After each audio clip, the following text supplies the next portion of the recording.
welcome to the Vox Social Video Games Podcast. The date is Monday, March 31st, and I'm Shane Goin. I'm joined, as always, by the man who knows precisely when to praise the sun, Brennan Hussung. Hi there.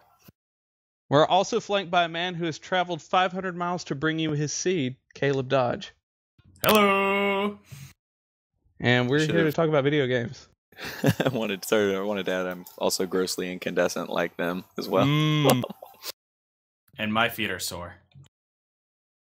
Well, it's been a while since we casted, so a lot of stuff has released. Christ, I guess starting with the biggest. You guys' thoughts on TitanFall? I like it. Okay.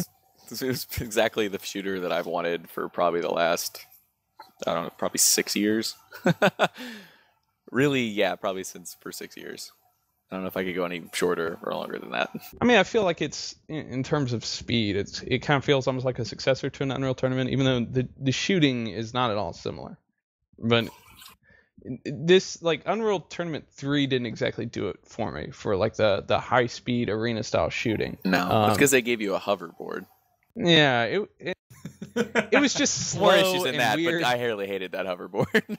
Hey, but you could pick up field lattice generators. Oh, yeah. And you could have one Leviathan on one map, which was really small, and it didn't make any sense to have the Leviathan on that map. Yeah. Oh, the Leviathan. Yeah, the thing from War of the Worlds. Yeah. Yeah, that thing. Anyway, that game was not good. Yeah, so Titanfall seems to have like the speed and the mobility that I loved from those games, and kind of mesh it smartly with like Call of Duty, in terms of just the basic shooting. Like it feels and looks very Call of Duty. Mm-hmm. And because the mesh, it somehow it feels fresh, even though it's like it's two things. It's parkour from Mirror's Edge, and it's the shooting from Call of Duty, and it's big robots. But yeah, it has pulled me in unlike any other shooter in recent years. I completely 100% agree. I would compare it to Unreal Tournament in terms of its movement speed. The thing about this game that was really interesting is the movement, because certain famous shooters in the with Quake Engine, you had rocket jumping, like things like that kind of bunny hopping. That movement became famous in that game. Unreal Tournament, it was like the wall kicks, and you had the adrenaline abilities that kind of made you go crazy. Like it had its own individual thing, but always based around fast movement. This game has the parkour, like you said, like it compares like Mirror's Edge, which is perfect. But the parkour it's way different. Like it's a totally different edition than say like having a rocket jump or a bunny hop. Now there is an idea of like bunny hopping in the game, but that's like really really meta and it's hard to do, but we don't worry about that. I feel like they fudge it enough, right? Like the parkour feels like it gives you enough wiggle room to where you've got some real control over what you're doing, where the game's like, okay, I see what you're trying to do, I'll let you keep your momentum. Yeah, it's nice. I mean, they didn't. It's not very deep in terms of its movement. It doesn't have to be, though. I think if it got a little too ridiculous, it just wouldn't be very user friendly. Because the game in itself, I mean, you watch the people at least I watched when I first started playing it. The people that when it first came out, they didn't know how to play it, and so I caught on to it really fast because I'm used to having that high mobility. In my shooters, I love that. In any game I play, if there's a mobile option, I'll do it. Yes, in Modern Warfare 2, I was that douche with a knife that ran really fast, just knifed people with a pistol. But that's just, I like playing shooters. That was a really good way to play it. And it was really fun. But with the ghillie suit, yeah, with that, it's just silliness.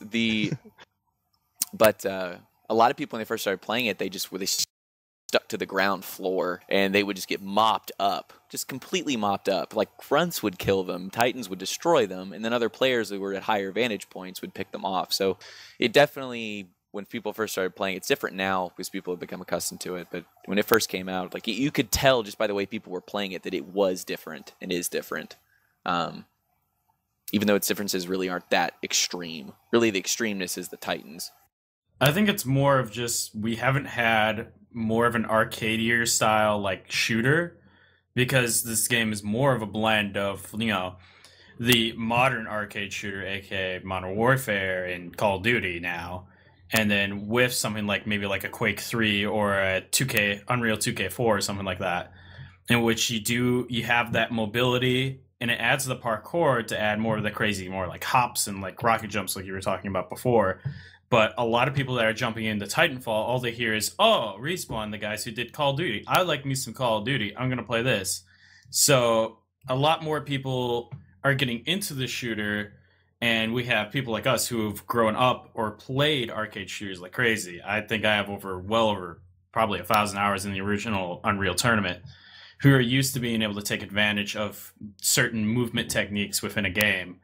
But then we have these newer guys and kids and whatnot who are not supposed to be playing games because it's rated M. Shame on their parents.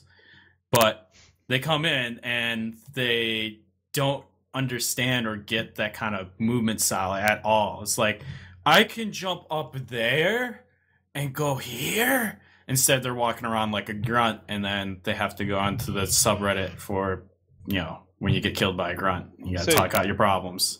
You think it's almost like bringing in a new generation of gamers into this style, to where it is inducting them into more arena-style shooters? And if that's the case, I mean, do you think that this is going to be something going forward to where there will be more arena-style or fast-paced shooters, or do you think it's going to, like, Titanfall will be on its own as this style to where it is successful? I mean, I'm sure that there will be niche Unreal Tournament knockoffs in the future, but is this going to be on its own? Is this going to be like Titanfall is going to be the outlier to where, hey, it's this one really fast game with robots and it operates differently than all the other military shooters? Or do you think that this is just kind of the direction that shooters are going to move into, because now they're saying that, okay, this is a popular new franchise, it's gotten a lot of buzz, and it seems to have turned on a lot of gamers who have never played this style of game before? Maybe it's not necessarily an arena shooter, but it has enough of the qualities to where I feel like those skills are applicable to where they learn how to play a game like this, and they could take it into a style like that. I think it. Yes and no to that question. I think the no first. I don't think that this game's going to provide a whole ton of shooters to come out. I mean, maybe so, maybe, but this game, it meshes so many other shooters together that it's kind of hard to copy it in a way.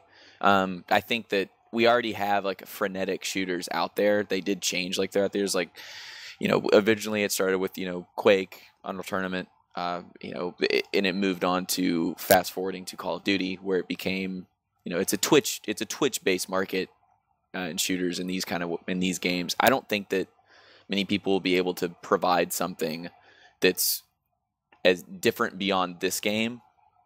I think people will be able to come out with, maybe this will open a door for a new Unreal Tournament game. Maybe. The Unreal Tournament's kind of its own thing. And it's difficult to get that game, I feel like, today to be more popular still. I think this game, it's not so much, I wouldn't say it homages to arena shooters. It just brings back a mobility that shooters haven't had in a long time. Because Call of Duty, your feet are magnetized to the ground, basically. Yes, you can jump, but I mean, it doesn't mean anything. And the difference also this game is it has the Titans, and we haven't really talked a whole ton about them, but I mean, you have two completely separate gameplay styles meshed into one match of Titanfall. And they happen so smoothly and so on the fly, just so on the fly good. I don't think that many people will be able to make a game that can compete with this. Definitely there will be sequels to this game, no doubt. But I don't really think that this game's going to push forward in like a cobweb kind of style of shooter, like down the road. I think it will be kind of a linear road in the future for the style of game. I guess I'm just almost kind of like, I'm curious what's going to knock us out of a military shooter rut, if it's even a rut, to where it's like, what's the thing, what's the trigger that's going to kick us out of it? And Titanfall's popular, and it's brought in a lot of people, but is it going to be Titanfall? Is it going to be Destiny? And what kind of shooter is that going to bring? Is it going to be a faster shooter? Is it going to be a shooter that has more mobility, more options than a typical military shooter? But I guess it's kind of beside the point of talking about this game and what it succeeds at. And yeah, you're right. Like we haven't really discussed the Titans, and I think that's one of the most probably important part of Titanfall is the Titans. which I mean are an incredible addition. I think. I mean, it's such a basic idea of bringing in a giant robot, but they pull it across so well. It's so smooth. It's easy to get into a Titan, and it's something to where, unlike a kill streak, to where only players that are performing well get the Titan. In this, it evens the playing field in that everybody is guaranteed to get a Titan in a game. You will get your drop in within 2 minutes, hopefully less than that, and you will be able to have some kind of sense of power against other players that I don't think pilots quite match a Titan, but they come close, so there is a balance there. But there certainly is an empowering aspect to being in the Titan that I think helps new players get comfortable with the game. Mm-hmm. I think that one thing that makes this game so awesome, and I don't hear a lot of people talking about it, and I haven't read a ton of reviews, and I don't like to read a lot of critiques about games. I only trust a few sources, but the map design in this is what really brings the balance together, because there's no map I've played on in the game that I truly feel I truly feel danger all the time. Like, you have these giant robots on, you'd feel like if you're a pilot, you're going to get decimated. And that's true if you allow yourself to be in a situation where you will be decimated. But the maps are built brilliantly around these two gameplay styles. And whether you're, parkouring all over the place as a pilot to jumping into a Titan, and the maps all of a sudden you're bigger, the maps become these kind of like labyrinthine mazes in a way to flank other Titans and even hit other pilots. But there's never a situation where, oh, I'm screwed. There's just too much open land as a pilot. I'm going to die against these other Titans. And there's no point where I feel like, as a Titan, that pilots can take advantage of me too strongly. And I've playing the game now for 60 hours, that opinion held with since the first hour I played it, and it hasn't swayed. I guess my perspective is kind of colored over the fact that usually when I get into a Titan, it's like, okay, I suddenly then go on a roll. To where it feels like a lot of times when I hear discussion of TitanFall, it's kind of like there are players that are real on one side to where they really like being as a pilot. They like to play as a pilot, and they like to keep their Titan on follow because they like to run around and have that crazy mobility. And then there are some players that really enjoy being in a Titan. I happen to be one of those that really enjoys being in a Titan. And yeah, I feel like, at that moment when I call down my ogre, then it's like it's on. It's game time. It's like I'm about to fuck some assholes up. Like, they are. It is so overpowering when I first get into that suit, and it's so easy to. It kind of reminds me of playing as a mercenary in Splinter Cell Chaos Theory when I had that down back in the day. Mm-hmm. And it feels like the differences between playing a mercenary and playing a spy. But yeah, the map design is fantastic. I mean, there are a few that I don't particularly care for. Like, I don't think that it's a consistent high bar, but it definitely has some outstanding maps.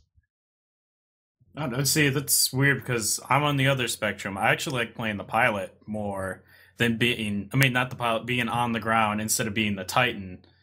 Just because, then I feel like it's kind of like the reverse of Merc versus Spy, where I like being the sneaky asshole and going around, like, I'll jump in the Titan and bust some skulls.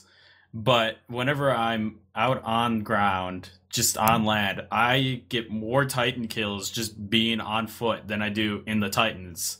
Just being really sneaky, because it takes a lot of skill just to kind of be aware, like, oh, that guy's about to pump smoke, or that guy's about to crouch down to jump out of his Titan, or, oh, I'm probably going to get shot by that Titan over there, so I shouldn't probably jump on him.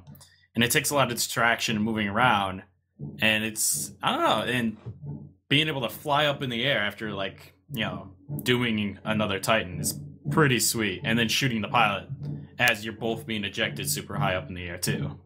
See, I've pulled that off, like, twice so far. Well, that's the thing. Like, they're all viable strategies. There's no strategy. Like, there's no way to play this game that you'll do poorly. You could do anything you want to, and you'll do fine.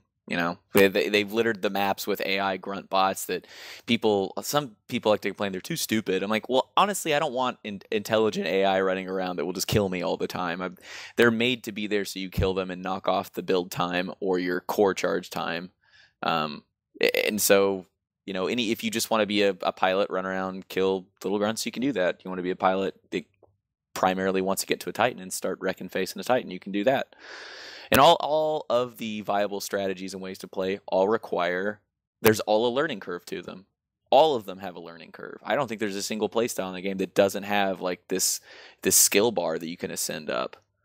And they definitely, with the additions like burn cards, they cater very well to individual player playstyles. Yeah, and I couldn't understand that the complaint about the dumb AI. I think that was kind of jarring at first, where they're really slow to react. But it does make sense after you step back and you look at it kind of like Creep in Dota, to where it's like, this is a resource.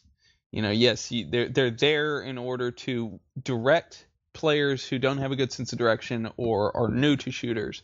They can follow the Creep in order to locate the battle. That way they're not running around the outside of the map because they don't have good map sense. They can follow that. They can be in the thick. They can feel empowered because they have something to shoot that looks like an enemy player but is not reacting like an enemy player. And I think that there's a learning curve, and there's certainly, like, even in how you will farm the enemy units in order to reduce your build time on your Titan, and how that plays into your strategy, especially depending on your loadout of not only your pilot and your Titan. Yeah. I think it's a sign of really good game design that each one of us plays differently. Kozak plays very differently than myself, or Caleb, I should say. I'm so used to calling you Kozak. It's all right. I mean, I do also go by double Titan Crusher, because that's my second favorite strategy, is getting double kills on Titans by dropping my Titan on them. I can't believe you pulled that off. Multiple times as well, so... I mean, I've crushed a Titan or two, but never two at the same time. Wild card, man. I got it. Yeah, definitely wild card status. Because there's a lot of games I suck at, and then I'll pull one of those off. So as far as balance, do you think that most of the weapons across the board are balanced, or do you think that there are... Yes. Let me interrupt that. No. I feel like, okay, I'm not sure if this game is balanced, because I feel like a lot of times, depending on in terms of its gameplay, but in terms of its guns for the pilots, and I think the Titan weapons are all balanced. A lot of people don't understand how to use them yet, but I've had a lot of situations where I've hated a gun, and then I found its niche and how it works. I'm like, okay, this gun's awesome. I found out how it works. I love it. The pilot weapons, though, like, a lot of them feel shoehorned into the game, and they just don't work at all. Like, they just don't work. And if they do work, it's literally on certain maps.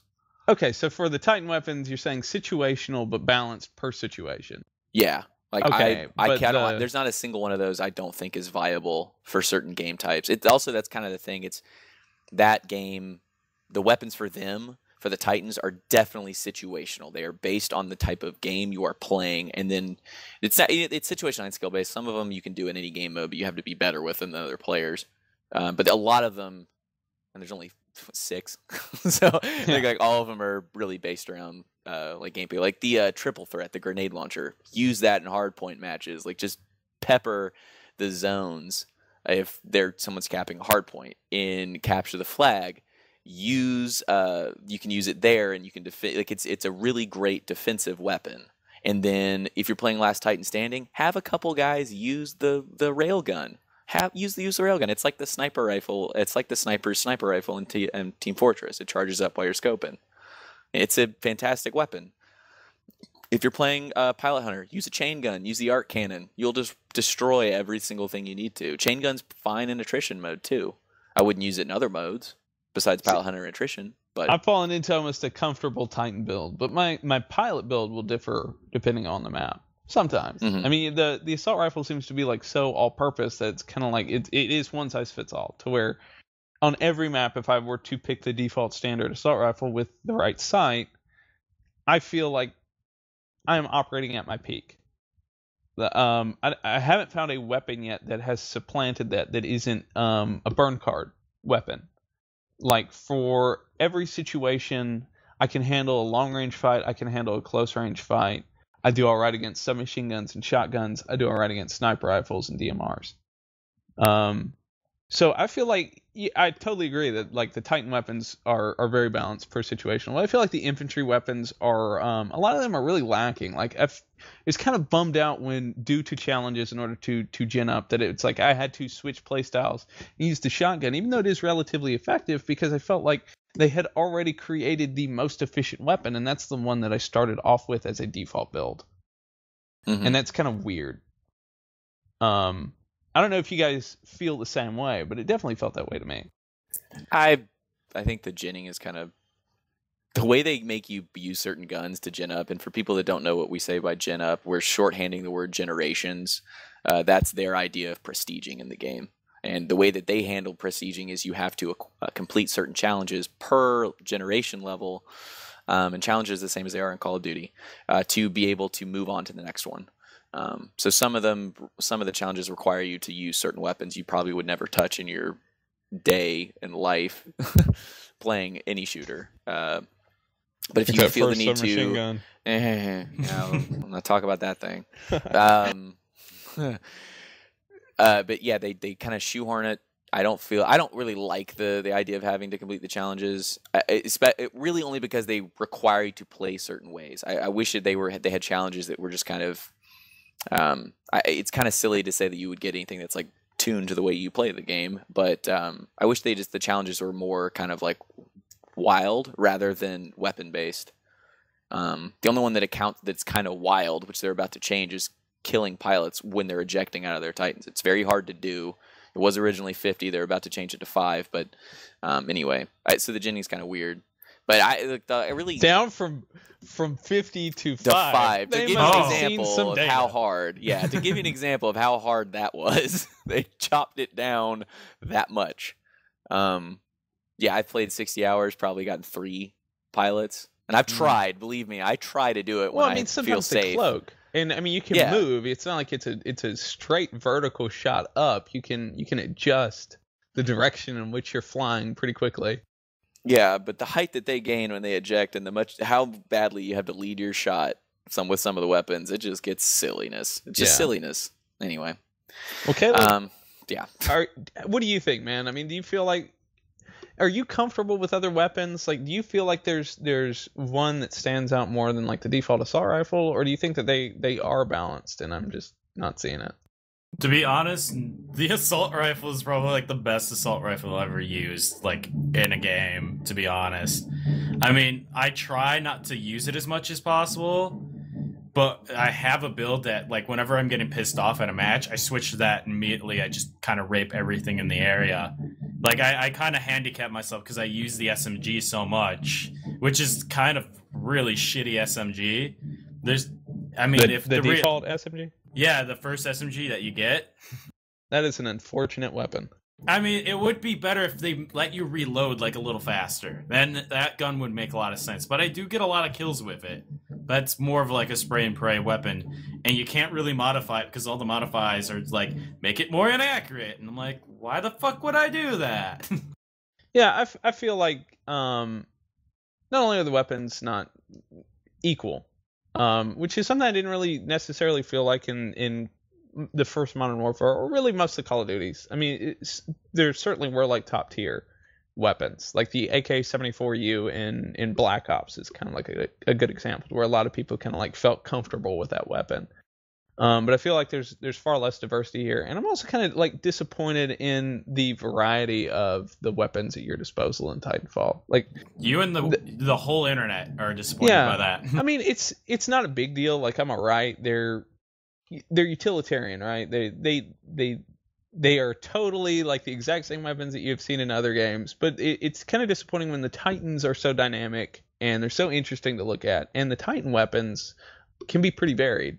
Like Brennan was saying, like he uses the railgun, or mentioned like the triple threat when playing hardpoint domination, and I kind of wish that there were weapons to where it's like, oh man, I'm playing hardpoint domination, I'm going to use this infantry weapon.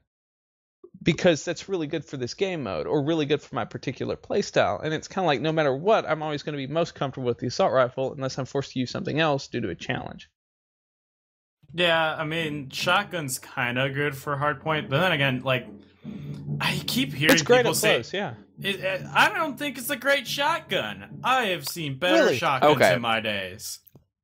Okay, that shotgun, having had to use it so much for Gen 2, like, it's actually phenomenal. The thing about the game, and the way you have to use that gun kind of comes down to the way the game's played. It's a very mobile game. You've got to be mobile with that weapon. You cannot just be like, if you miss a few shots on a player, turn around, fuck off, go somewhere else. Like, you can't waste too much time on people, and you have to pick your fights with it. And most of the other guns you can get away with, like, coming into somewhere and just going, that one you have to pick your fights. And I think it's a phenomenal weapon. I think it's really good.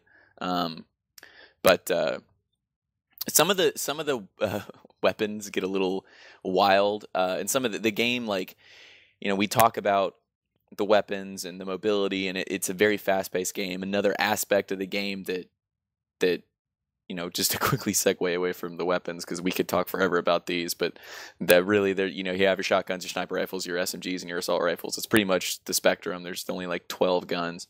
But another thing I added to the game, which adds a nice bit of risk reward, which people who have seen prior episodes of this cast know how much I love risk reward. They've added something called burn cards to the game, and burn cards work like kill streaks. Kill streaks in Call of Duty, for people that for some reason may have not played the game, more you get kills, you get these power-ups basically that enable you to do things.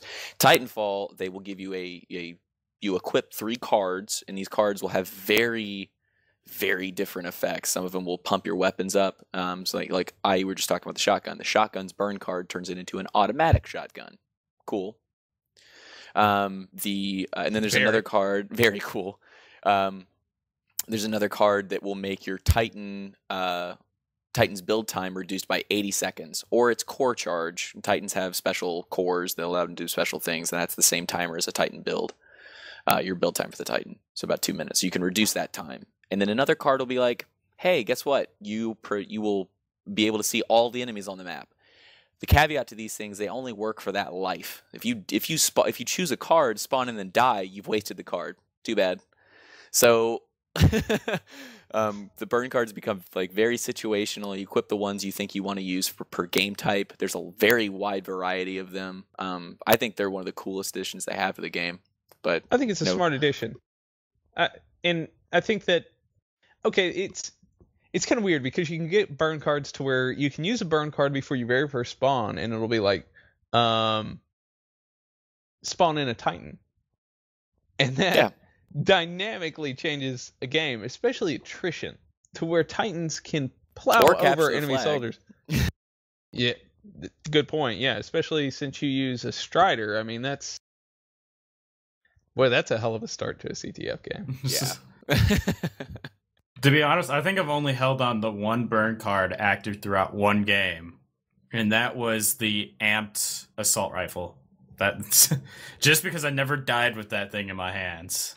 That's always a good one. I really like the burn cards, and they are really varied. Like, I think that they are a wonderful addition. I'm not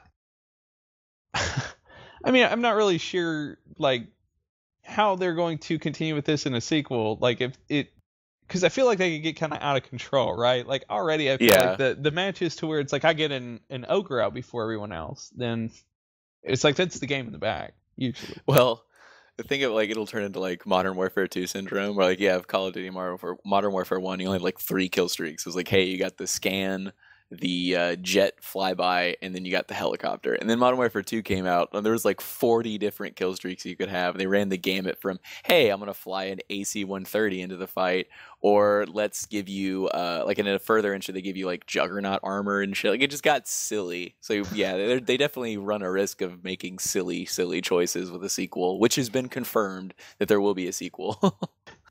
I'm alright with that. That sequel was confirmed before the first game was out. I know.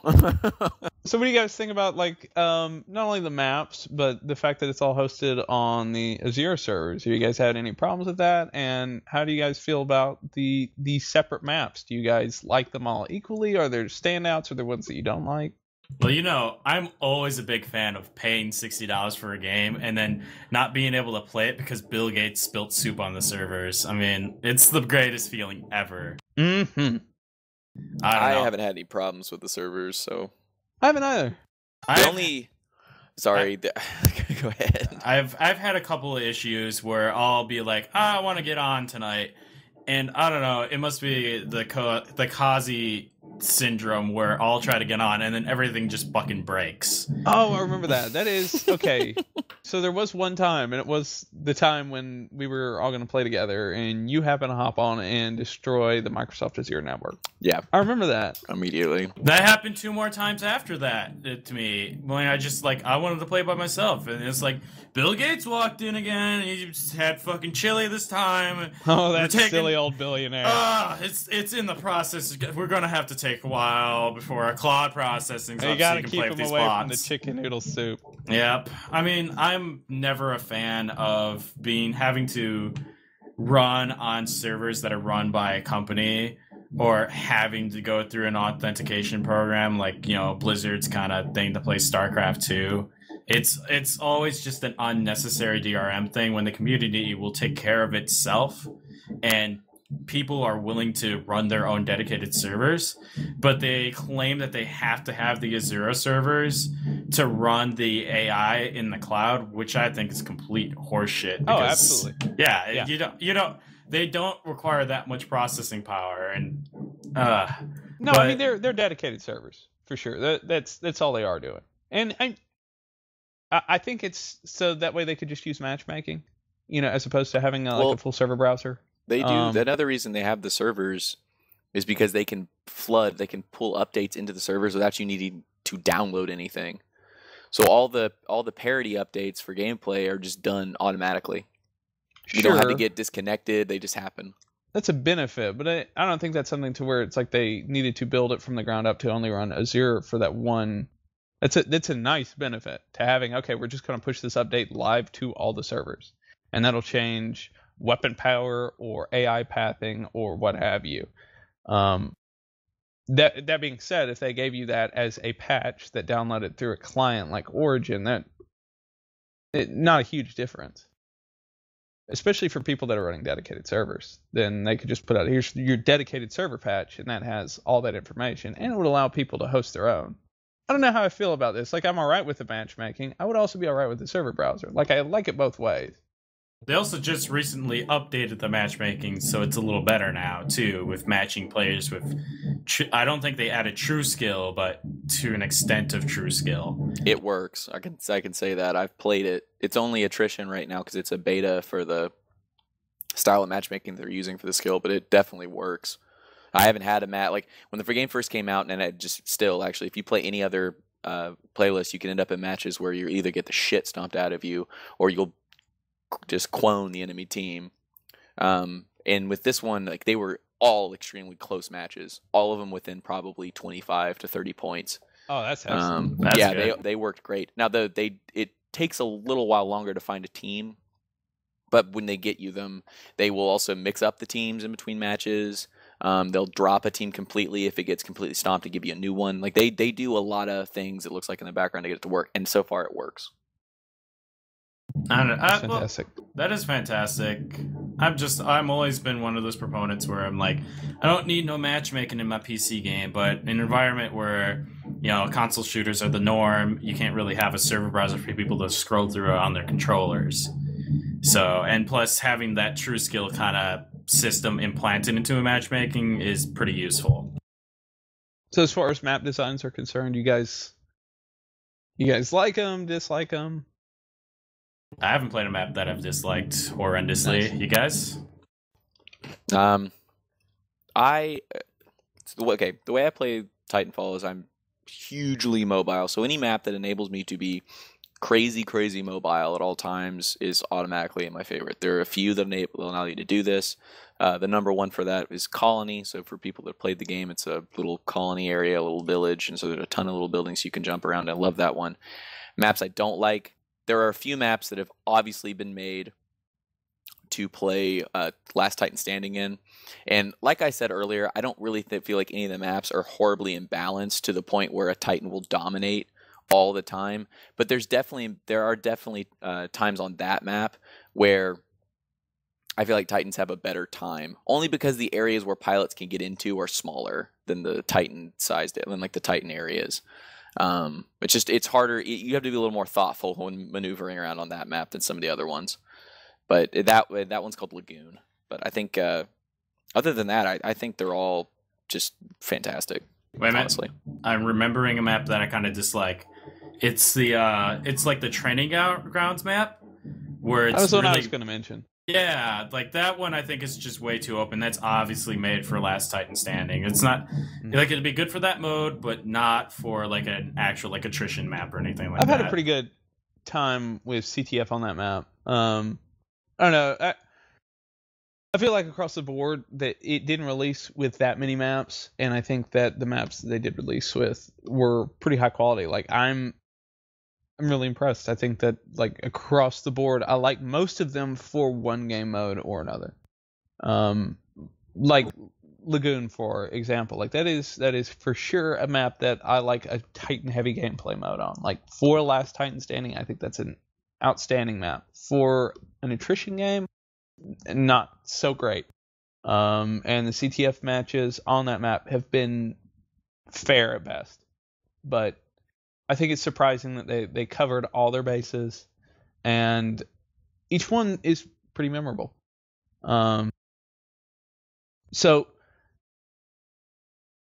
now that we've all like talked like crazy about Titanfall, the other game that we have all played is South Park: The Stick of Truth. I picked that up on launch, and I probably finished it the first week. And really, I kind of picked that up more as an Obsidian game than as a South Park game. Like, off and on, I've watched South Park, but mostly like standout episodes, like to where people are like, "Hey, you really need to go check out that episode," then I'll go see it. But I never like watched it in syndicate. So I really enjoyed the game. I don't know how you two felt about it, but I thought that it was a decent RPG at best, and pretty hilarious, like from start to finish. But I don't know, man. Like it's got some really incredible reviews. I don't think I agree with it. I thought that the game was all right. It was pretty funny at times, but I didn't love it. See, I've seen actually quite divided reviews. Like, some people are like bashing it for like the mechanics and the repeating dialogue because you're always trying to search for dialogue. But you can obviously tell who people are like. People are South Park and gamer fans, and then you have like the straight gamer fans. And I fall on the South Park gamer fans. I've seen almost every episode, fucking love the show with a passion. But I think it's brilliant. It's probably the best thing they could put out to make a South Park game ever since like that crappy N64 shooter and the go-kart racer, and what they came up with like a tower defense game a while back. But it's brilliantly written. Love Shack. I didn't play that one. But yeah, it's a very brilliantly written game. Like every bit of dialogue is just pure gold, and it's pure fan service the whole way through. And I'm also not a really big fan of turn-based RPGs. I usually, my ADD kicks in, and I'm like, I'm not shooting enough things to hold my attention for this. So I'm gonna go play Gears of War, guys. But other than that, like it held my way all the way through. It held my attention. But it wasn't the combat that held me through. It was the writing itself. The combat's not that bad. I actually enjoyed the combat to an extent, but also did enjoy the things that they helped like smooth things along, like being able to defeat enemies outside of combat through using like parts of the environment and stuff like that. Did you like the Paper Mario series? Have you ever played those? I have played a couple of them, but never to completion, and I've always enjoyed them to an extent. But then, same thing happens where I've gotten through them farther than most turn-based RPGs, but never to completion. Yeah, I like the fact that you could take care of enemies outside of combat. I think probably like maybe a third of the way through. Okay, that's a little harsh. Maybe about halfway through the game, I was done with combat. Like if I could have pushed a button and been done with that, then I would have been happy. And I think that's, I don't know. I play a lot of RPGs, and I'm usually not necessarily forgiving, but I can be entertained by most. I can critique them, but usually they'll hold my attention if they're well designed. This one, it stopped holding my attention. I had found a build, and I had found an order of play which allowed me to end combat encounters within 3 to 4 turns. And it was a rinse and repeat throughout most of the game. I will admit, I fell through the same pattern where it was just redo the same moves over and over again, then take advantage of the same, either bleed tactic or something like that. Mm-hmm. Yeah, like the disgust and bleed were in combination. They were debilitating. Yeah. Spoiler alert! I was able to take down the final boss several times within just 2 moves. Yeah, exactly. So I mean, I felt like the combat might as well have not been there for the second half. I did enjoy taking them out with the environment, like walking around, talking to people, the cutscenes. Those are fantastic. But the actual act of playing the game, like the RPG side of the game, I did not like. I was done with it. I was bored with it. Halfway through, I didn't have any fun with the gameplay. That being said, I still found it funny. I've still finished the game because it has enough charm and it has enough wit to engage just about anyone. Like me being kind of like a passive South Park fan, I didn't feel like I was missing out on a bunch of in-jokes. I got everything. And I really appreciated their nods to gaming as well, especially during the Canada sequence. But even that, it was like by the time that sequence was nearing its completion, I was like, okay, I am so fucking done with Canada at this point.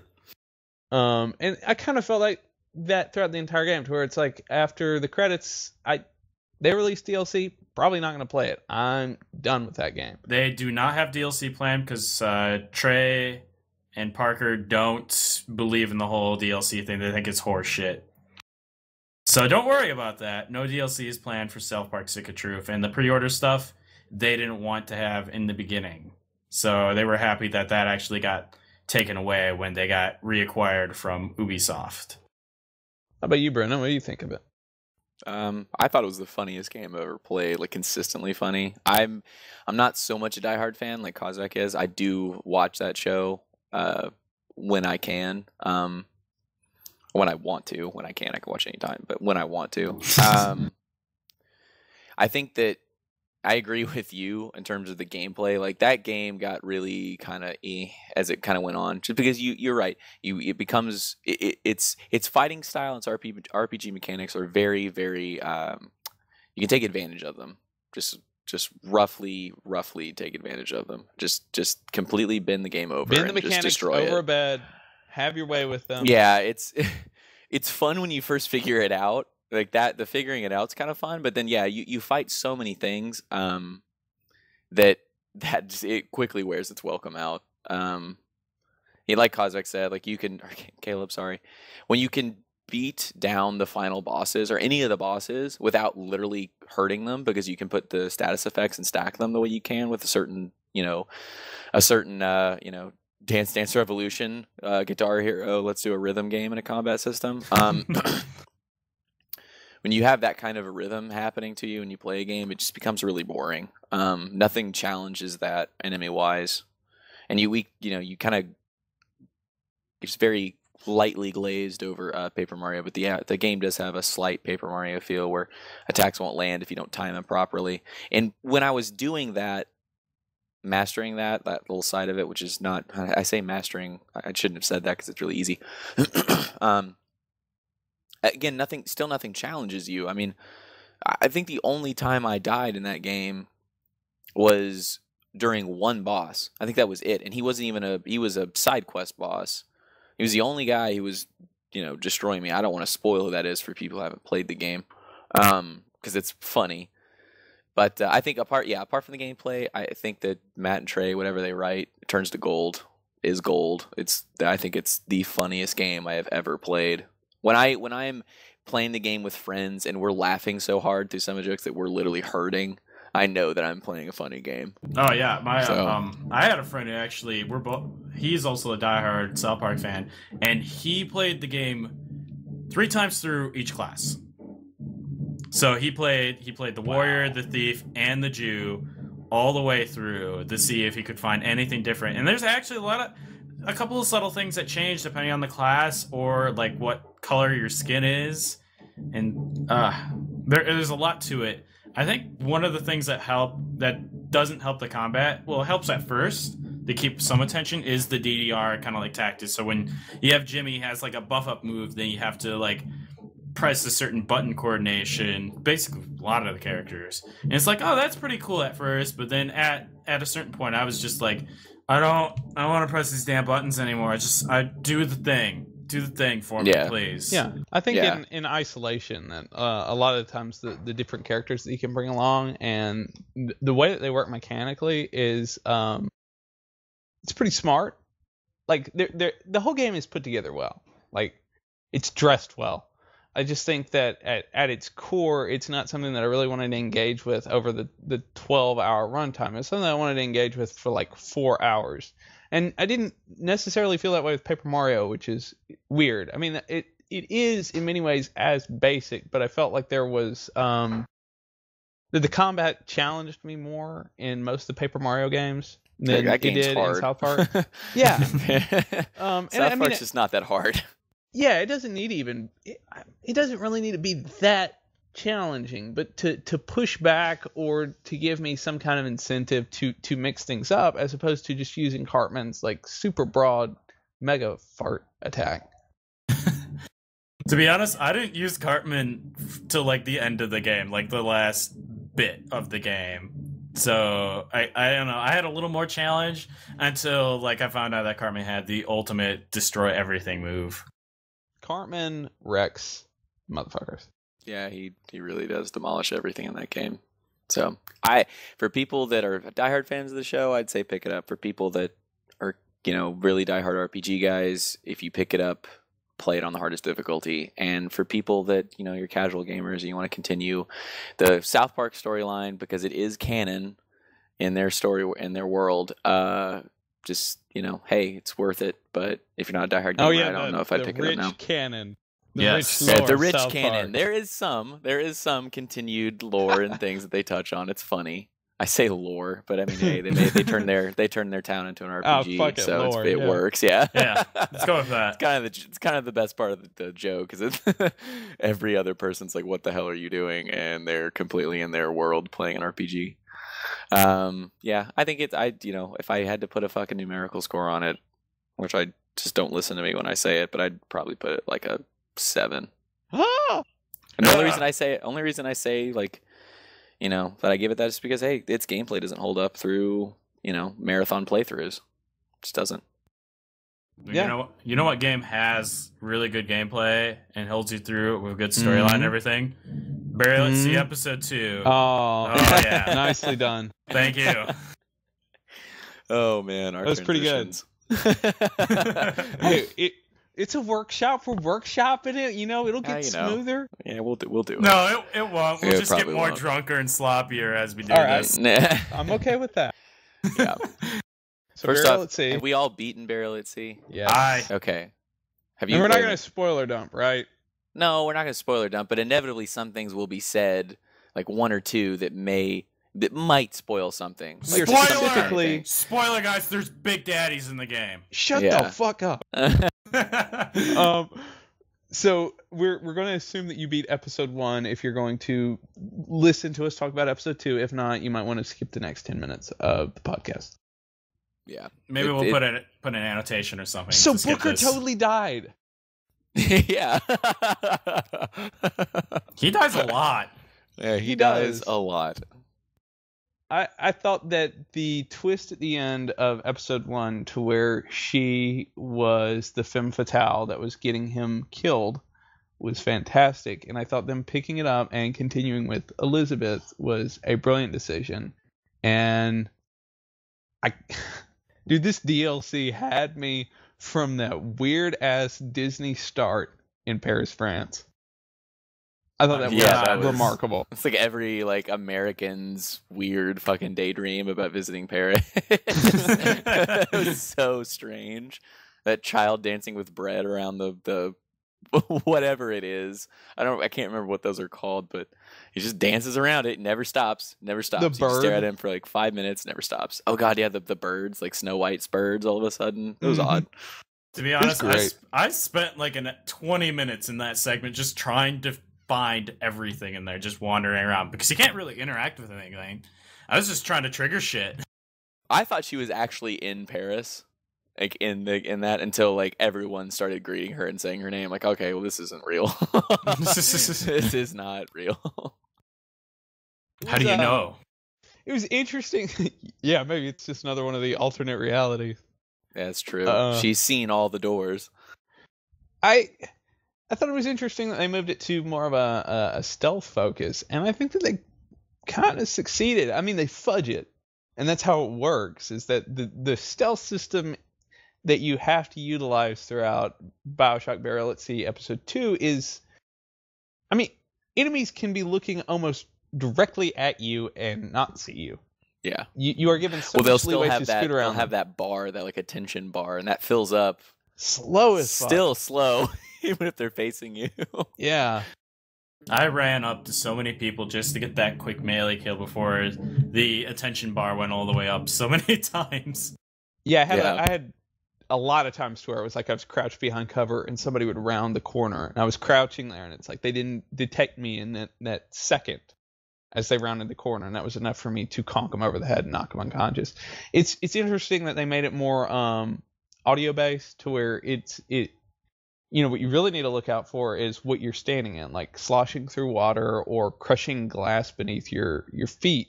That will alert the enemy. Hey, pause for a second. Yeah. That surprised me too. I'm thinking that probably surprised you all too when you accidentally did it.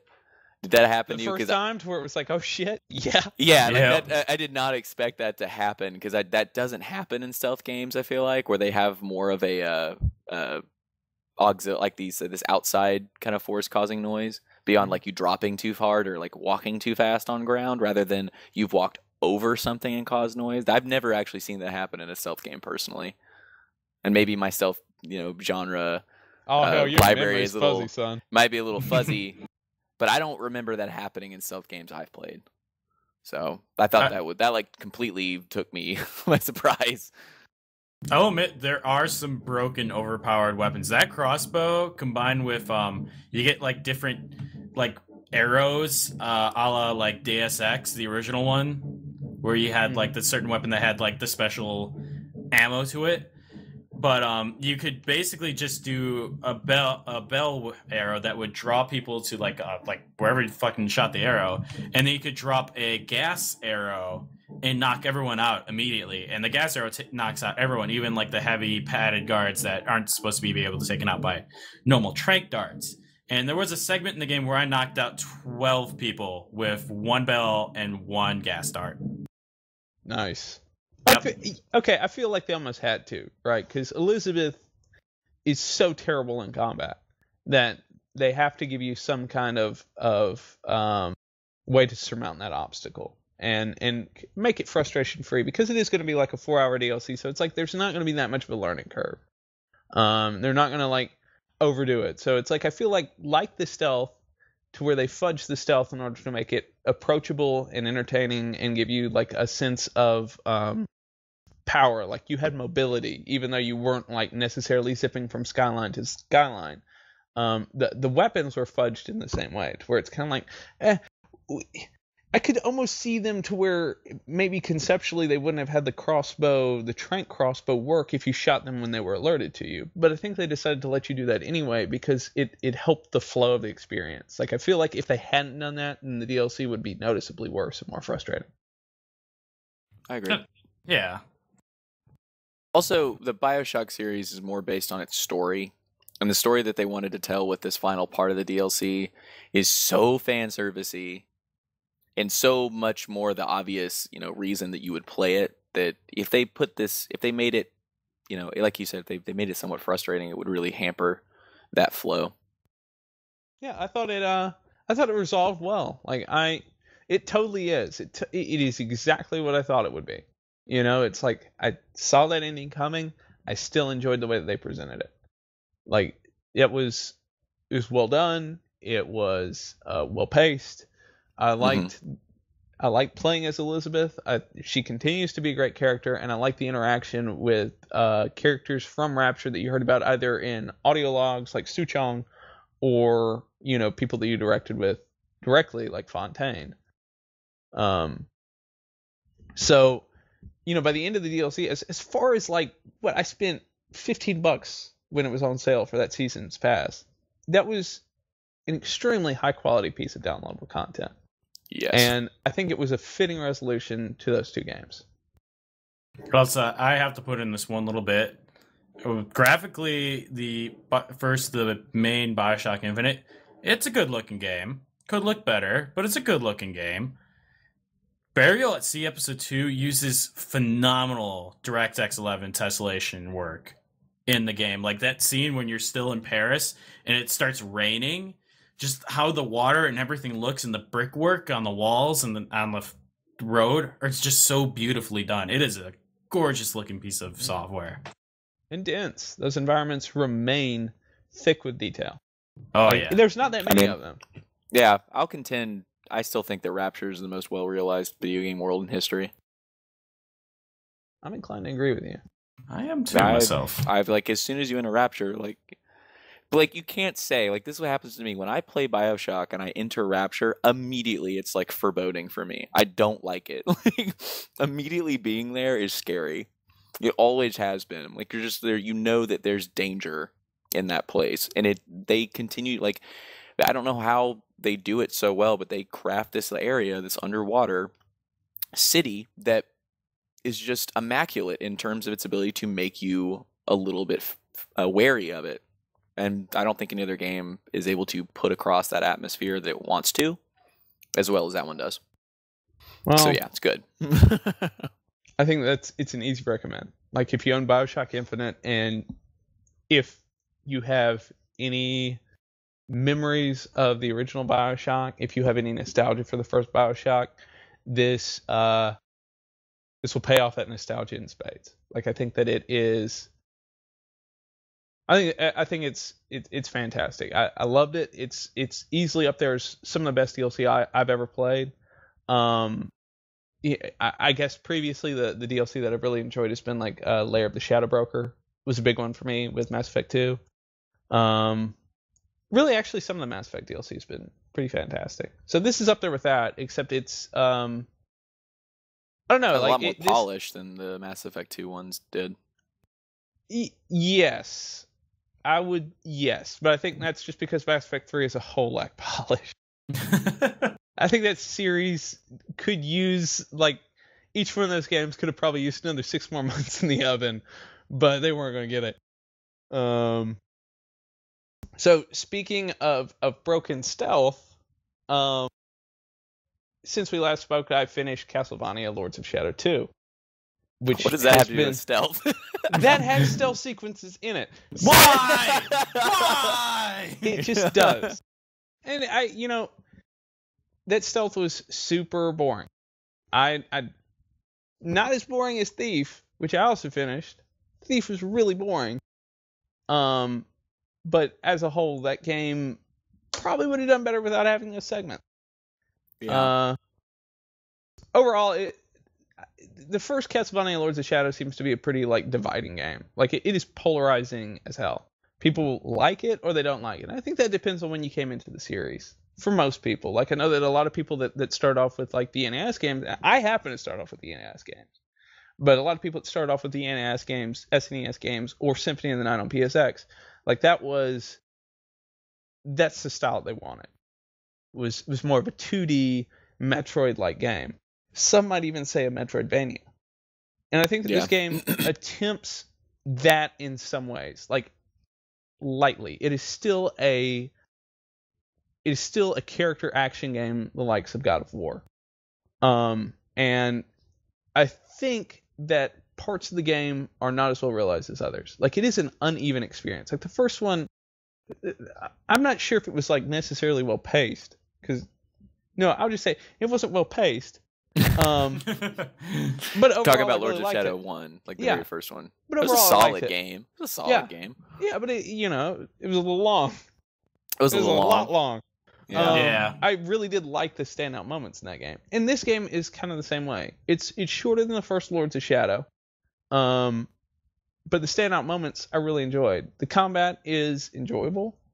I thought that the story is cheesy as all hell, just like the first one, and kind of continues on in that schlocky way. So it's like, if you enjoyed that, then you'll probably enjoy it too. And then it adds in occasionally, I want to say there's 7 or 8 stealth sequences in Lords of Shadow 2. Each one running usually 3 to 4 minutes long. So I found them really dull, and I found them really easy. Anybody that's played a Splinter Cell game or a Thief will have no issues whatsoever. They're extremely basic. They act as speed bumps on the road to progress, to where it's like you are en route to the good content. And that's not really a sign of a good thing, though, right? That you got to be like on the route to the good stuff. No, like, I gotta wade not. through this poop till I get to the gold. I don't know. Like, I didn't enjoy those sequences, but I enjoyed a lot of the game. Like, those sequences didn't tear down the rest of the experience for me.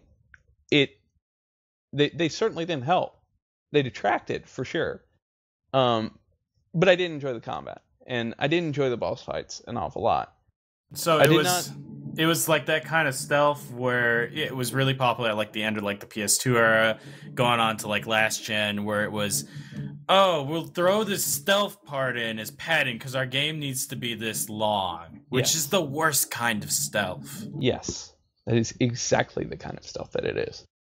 It is pure padding. It lacks, like, it's very binary. You will do this action, the enemy will react that way, you will then circumvent the enemy. You are luring most of the time, or distracting. Well, that's not really stealth. It's like just like a puzzle with only one way to solve it. Yes, exactly.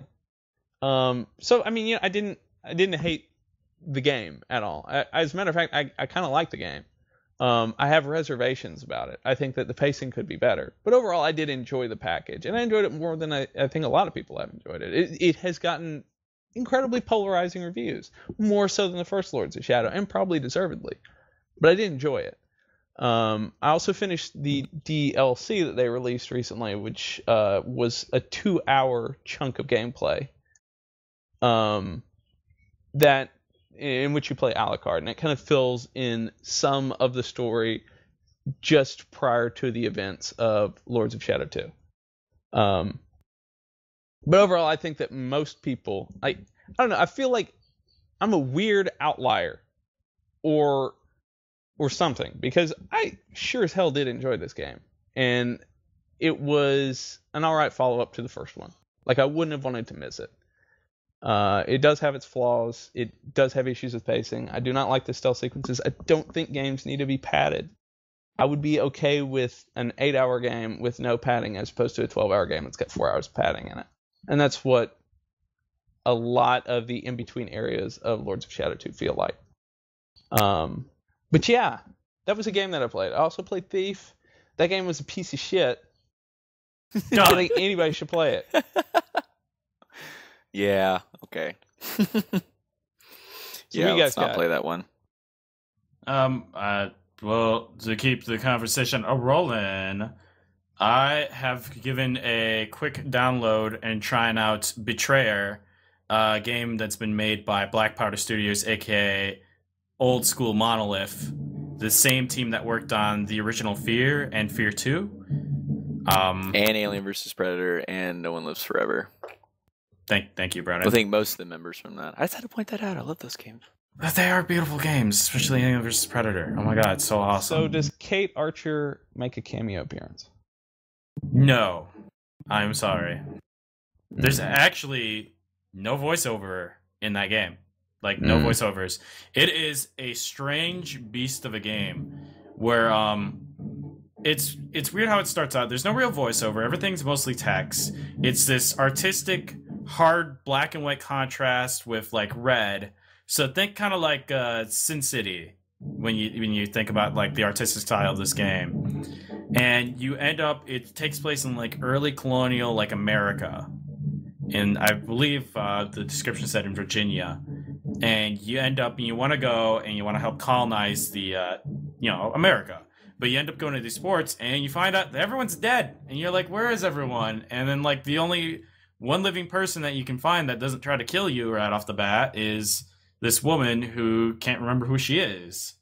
So you just call her the Maiden in Red. And you go about and you end up like ringing a bell to go into another dimension.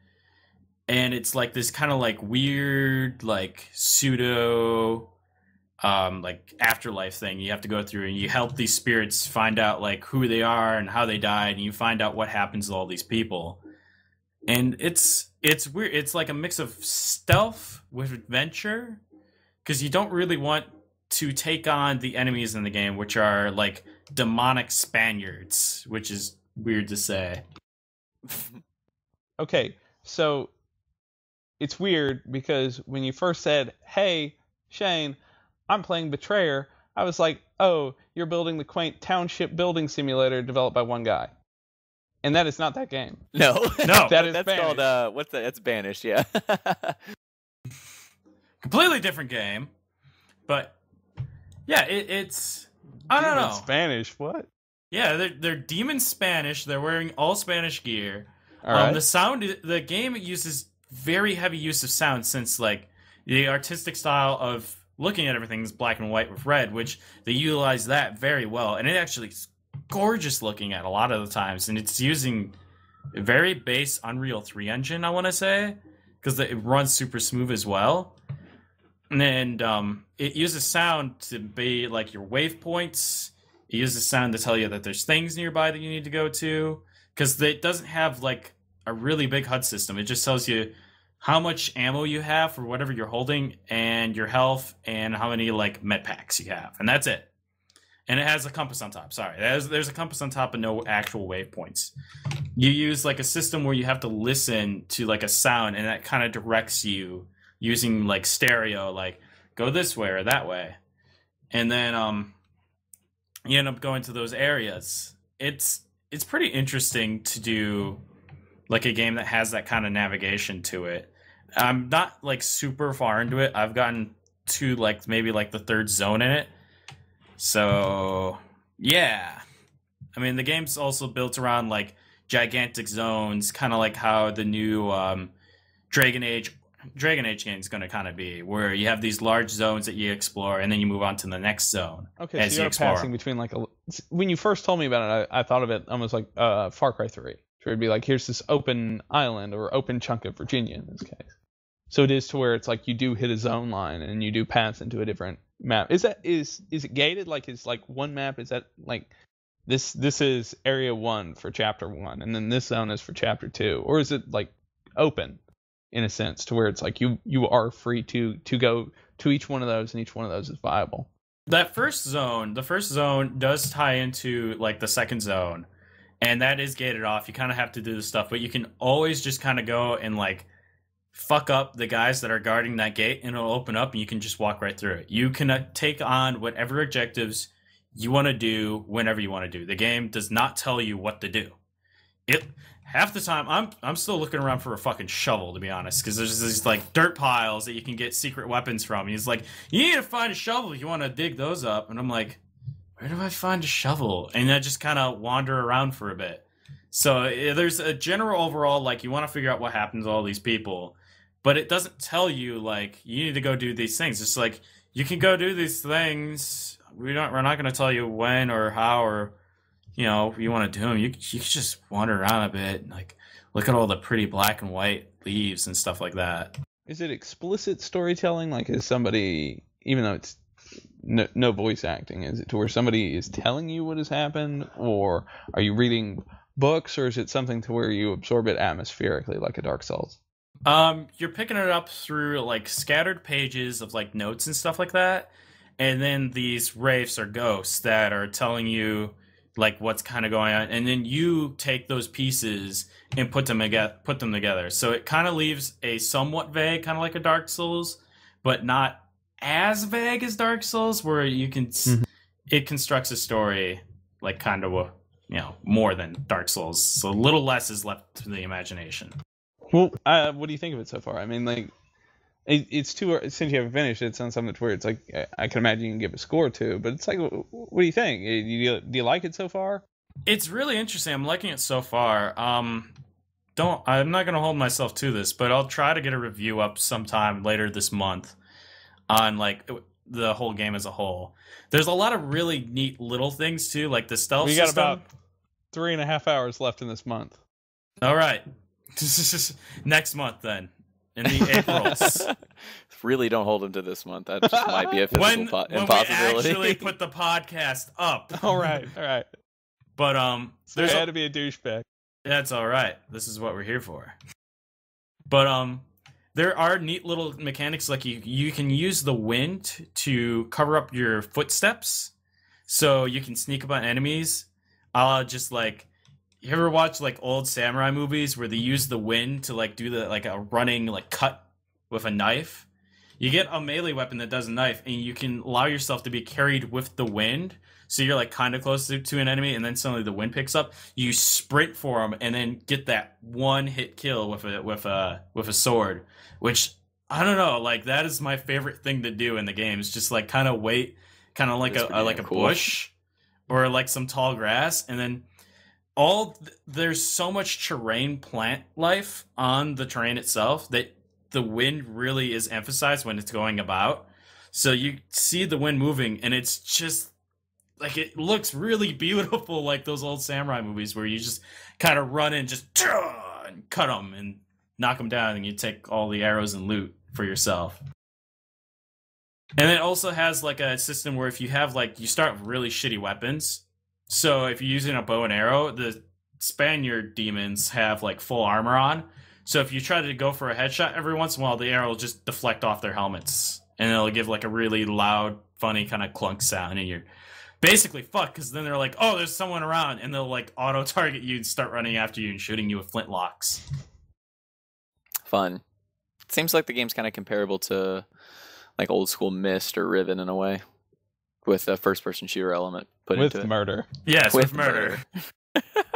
To be honest, Myst did have murder in it, but that's a whole nother topic entirely. So, Myst with murder, that brings us to Dark Souls 2. Yes. Yeah. I guess that'll be my game. Preface before I started playing Dark Souls 2, I told myself, look, I'll get the PC one, and through talking with some friends that were playing it, I just completely caved in and rented it from a Redbox. I still have yet. Caved.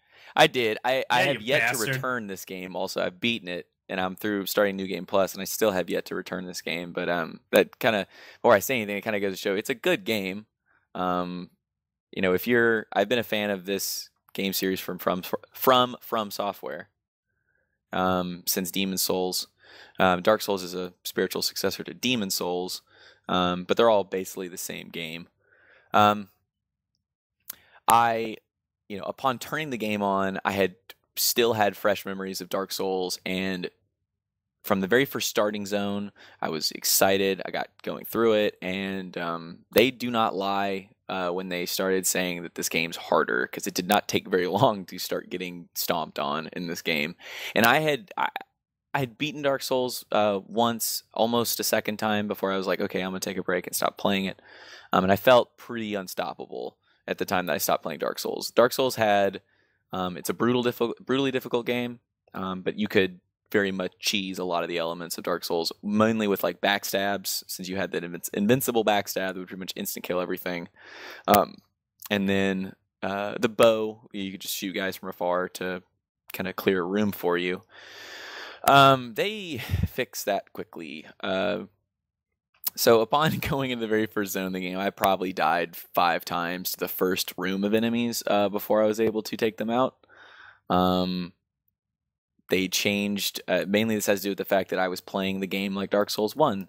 Backstabs don't really work anymore. Enemies will have a lot more tracking with their attacks, so that when they start attacking, they don't just face that direction. Some attacks they do still do that, but most of them, if they're starting to pick up their sword and you start moving to the right, they're going to start moving to the right also and start trying to hit you. They throw bigger groups of them at you, so it becomes more difficult. So to start off, let's just say this game's hard. The backstabs, is it just... Do they not work whatsoever? Is it just something to where it's like, okay, it's too risky not to do? If it's one-on-one, it's fine. If you hit a backstab, you're still going to be invincible. The difference is backstabs have a kick up to them. You have to hit this like elbow hit on an enemy, and then you get to attack again. And that second attack will be this like flourish combo with whatever weapon you have. You're invincible during that. But if you don't hit that attack, that elbow hit, you're left wide open to get demolished by every other enemy. So they're very, very situational. But yeah, I mean, the game feels very much like a Dark Souls game. They said, people were kind of worried about it, because they said that they were trying to make it more, accessible, and people immediately thought, oh no, this game's going to be, they're going to make it too easy. Now, you're catering to the casual player, not the person that really loves this game for the challenge it has. Very wrong. The stuff that they changed in the game, is mostly just making it more readable. A lot of problems I had with Dark Souls 1 was like the stat system made no sense. I don't know, it just, a lot of the progression of the player just didn't make any sense to me. Eventually you kind of got it as you were like 3/4 of the way through. At least that's what it was for me. I was like, okay, now I understand there's diminishing returns, all this other stuff, blah blah blah. But there was a lot of extra stats that didn't make a lot of sense. You didn't know if you needed them or not. This game, they've pared down the stats to very specific ones, and there's still enough variety in them that you can totally build a character the way you want to, with a lot of variety. But because they made that easier, it's definitely, from the get-go, it's easier to get into it in terms of the way it plays. But in terms of its difficulty, this game's brutal. It is brutal. It does not pull any punches with you. It is extremely brutal. They made I kind of want to stick to the things that they changed and added in the game, because you play Dark Souls. This didn't, in gameplay wise, it didn't change a whole lot. It's, hey, you know what, you're advancing zone to zone, you'll get to a boss. This boss you'll either beat your first try if you're lucky. Most of the time you're probably gonna get your face stomped in because you don't know its attacks. I say a lot, but there's a lot to cover with this game. Are they mostly like minor changes, or are they substantial? But here's the thing, the minor changes are big. Because they really change a fundamental aspect of the way you played the game. Like, it's an aspect, here's the first one, Estus Flask. So Estus Flask in Dark Souls would pretty much heal you instantaneously. In this game, they don't do that anymore. It's a very slow buildup of health. I say very slow. Compared to Dark Souls 1, it's very slow. It feels slow when you need it. Yeah, when you need it. And the drinking time is longer. I swear it's longer by like maybe a second or two. But that second or two, I've died multiple times because I did not time my drinking properly. That change in of itself, really, that makes it harder right there. You also don't start off with as many Estus Flasks in this game, or way different. You have to find these items called Estus Flask shards, and you'll bring those to the character that allows you to level up. For people that have played Demon Souls, there is one central character in Dark Souls 2 that you have to level up from. Same thing that they had in Demon Souls. This is so that the problem, world may be mended. Yeah, so the world may be mended. This is easy because they added warping in between bonfires from the get-go, so you don't have to kill the one boss in Dark Souls like you did in Dark Souls.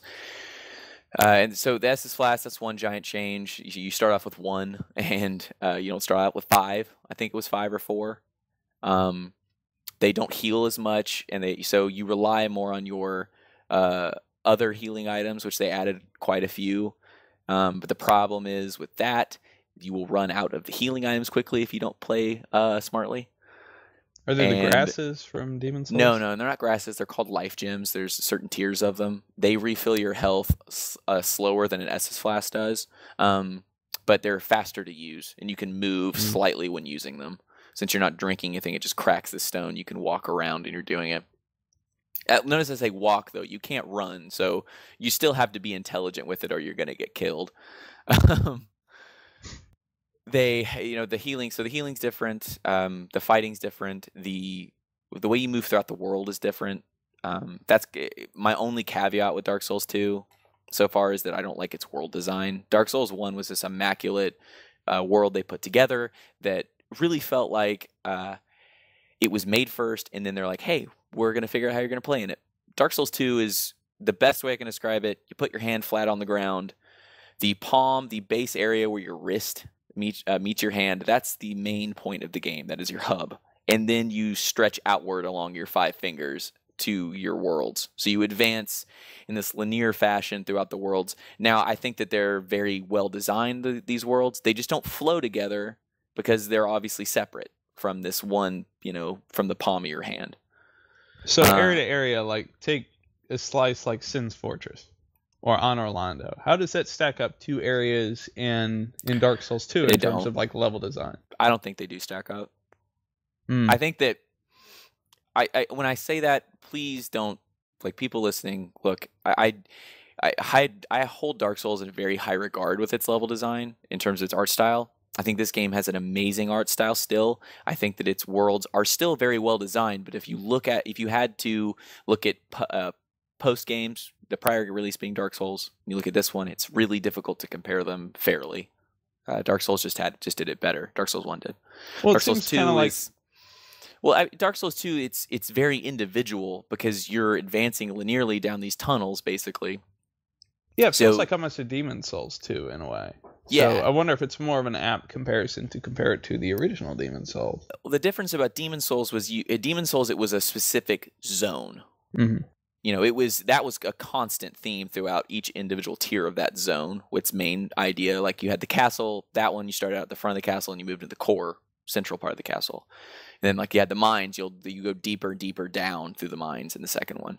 This one, you'll end up, let's continue the hand example. Each joint in your finger will make that the tiers. They're different. They don't hold the same theme-wise at all. Like, see, the first joint you have, let's say it's a place that looks like a destroyed Orlando above the ocean. It's called Heidi's Tower of Flame. I think that's, or Heidi's, whatever. The next zone is sewers that are like underneath Heidi's Tower of Flame. Now, obviously, fundamentally, you know that they're attached, but thematically, they don't match up that well at all. And then from there, you end up in this place called No Man's Wharf that is a pirate's cove. And it like fundamentally different, completely fundamentally different. Architecturally, it's different. There's nothing that links those worlds. And that's just one finger. Like, another one is you'll end up in one place and, I'm in a castle of lava. Don't know how I'm here, but I'm here. Wait. You end up at Bowser's? Yes, it's like going to Bowser's castle. Like, you'll end up in one zone and like, this is cool. And then the next zone is fundamentally artistically different. And there's a Goonies/Dead Mines area. Yeah, there is. All right. Yeah, it's Do you fight Edwin Van Cleef? No, you don't fight Edwin Van Cleef. You don't do that. You do fight this weird thing called a Flexel Sentry that's like 2 guys sewn together at the butt. They're interesting to fight. Edwin Van Cleef. Yeah, Edwin Van Cleef. Trying to get away from the level design. It's still very good level design. Each individual joint, I'm still using this hand metaphor or analogy. It's the best way to do it. Each joint is very well put together, feels Dark Soulsy. They're all difficult. They will all kick you in the shit. Kick you the shit into your butt. Back. I can't put. They will hurt you that bad. I can't even speak proper sentences to describe how. Yeah, they're hard. The game's a lot harder than the first one. I came away from having beaten it. A lot harder? I'd say it's probably 25% more difficult. Another change they added into the game was that each time you die, you'll lose a percentage of your HP. That doesn't stop. That will continue if you keep dying. I have not found a cutoff point with losing HP. So, the items that allow you to return yourself to being human, those are very important. And the real kind of crappy thing with the fact that the health consistently declines, in Demon Souls, Dark Souls didn't have this at all, but in Demon Souls you lost, I think it was 2/5 of your HP when you died, and that would just be like gone. This one, it just constantly ticks down. There are some rings you can use to mitigate how much you lose per death, but it's difficult. Anyway, beating the game, I think it's fantastic. I'd say hold out for the PC one. Apparently it'll be better performance-wise. The game does not look the best on the consoles. But it's a phenomenal game. It's phenomenal. Were you playing on Can't say enough. I was playing on Xbox 360. 360? Yeah, I was Okay. playing on 360. Nice. They added dedicated servers to the game, so the PvPs and the PvP and the online co-op works a lot better. It's not so much weirdness. Some of the boss fights are incredible. There's a boss fight that pulls in any players in the middle of the fight. Hilarity ensues when that happens. It's good. It's a very good game. It's definitely worth players' time if they want to play something that's going to challenge them, and they better have the patience. Don't cheat yourself. If you're gonna buy this game, play it. Don't just die a few times and decide it's too hard and give up. Play it. It's worth it. 4.5 weeks to wait. Yeah. It's rough. I know. I need it so bad. Okay. Well, I think that'll do it for this week's episode. We'll record again in 2 weeks. I want to thank you both for joining me. My pleasure. Of course. All right. Okay. That's it for the Box Social Podcast. We'll catch you guys in 2 weeks. Yep. Bye.